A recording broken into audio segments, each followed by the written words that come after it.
पद्धतीने राहा।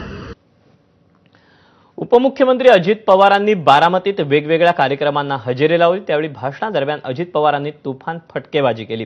रोखठोक वक्तव्य करणाऱ्या अजितदादांच्या एका वक्तव्याबाबत जोरदार चर्चा सुरू आहे।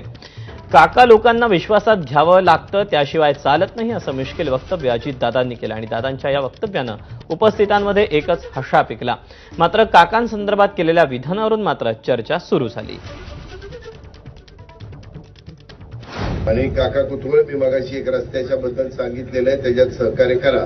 मी बीडीओला सांगितलंय, मी तहसीलदारला सांगितलंय, मी पीआयला सांगितलंय, काकालाही म्हणलं विश्वासात घ्या, कारण काका लोकांना विश्वासात घ्यावं लागतं, त्याशिवाय पुढे चालत नाही। म्हणजे काका कुतुहलातला, नाहीतर लगेच दादा घसरले, कुणावर घसरले। काय झाले, तुमचे लाड फार झाले। काय करोडो रुपयाचे आता सुप्याचे दोघं तिघं बसलेत, विचार काय अवस्था आहे। जरा पलीकडे जा ना, डोळे उघड। सॉरी, सुप्याची नाही, पुरंदरची।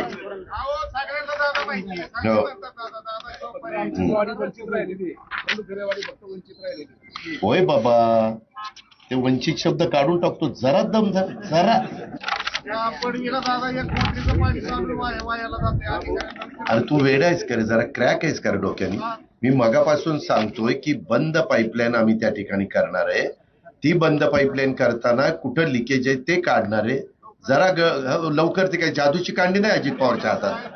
अजित पवार काय फक्त सुप्याचा उपमुख्यमंत्री नाहीये, राज्याचा आहे, तरी देखील त्याच्यात तो वेळ देतोय, पण समाधान नाही।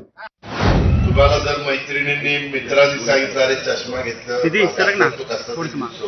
काही नाही, तुम्ही छान दिसता, उगीच त्यांचं काही ऐकू नका आणि चष्मा वापरा तर तुमचे डोळे चांगले राहतील।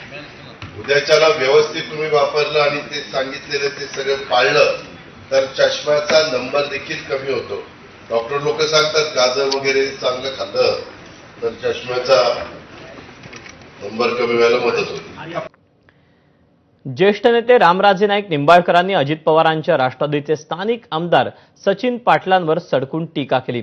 मतदारसंघासाठी मी काय केलं हे विचारायला तुमचा जन्म तरी झाला होता का, असा खोचक सवाल त्यांनी उपस्थित केला। काही दिवसांपूर्वी फलटण विधानसभेचे विद्यमान आमदार सचिन पाटील यांनी रामराजे नाईक निंबाळकरांवर त्यांचं नाव न घेता जोरदार टीका केली होती।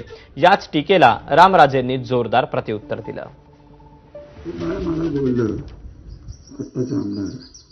यांनी त्यांच्या काळात काय केलं?